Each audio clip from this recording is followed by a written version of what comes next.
25 जनाको ज्यान लिने ध्रुवे हात्ती फेरि नियन्त्रणमा लिने तयारी। डाँडा काटेर नयाँ रेडियो कलर जडान गरिने। चितवन राष्ट्रिय निकुञ्जमा वर्षौंदेखि मानव बस्तीमा आतंक मचाउँदै आएको जङ्गली भाले हात्ती ध्रुवेलाई नियन्त्रणमा लिएर फेरि डाँडा काट्ने र नयाँ रेडियो कलर जडान गरिने तयारी गरिएको छ। निकुञ्ज प्रशासनका अनुसार ध्रुवेको आक्रमणबाट हालसम्म 25 जनाले ज्यान गुमाइसकेका छन्।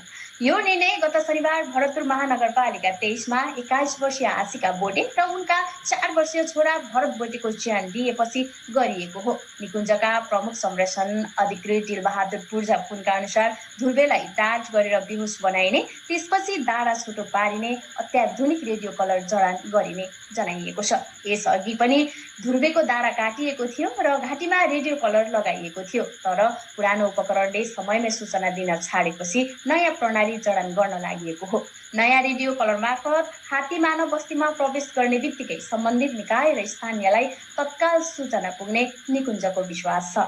ध्रुवेले आमा छोराको ज्यान लिएपछि मेगौलीको गोलाघाट क्षेत्रमा सामुदायिक वनको गेट भत्काएर 2 घरमा पसी अन्न समेत खाएको थियो। हाल निकुञ्जको टोलीले उसको निरन्तर निगरानी गरिरहेको छ र भेट्ने बित्तिकै नियन्त्रणमा लिने तयारी गरेको जनाएको छ।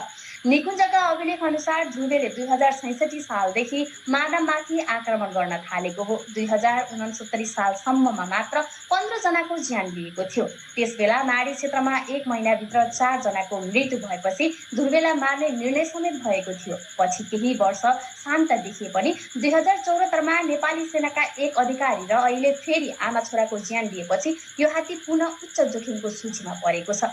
चितवन राष्ट्रिय निकुञ्जमा हाल करिब 45 देखि 50 वटा जङ्गली हात्ती रहेको अनुमान छ। रोनाल्डो, गोविन्दे र ध्रुवे तीमध्ये चर्चित भाले हात्ती हुन्। निकुञ्जका अनुसार अन्य हात्तीले उल्लेखनीय मानवीय क्षति नपुर्याए पनि ध्रुवे भने लगातार मानव बस्तीमा पसेर आक्रमण गर्ने हात्तीको रूपमा चिनिँदै आएको छ।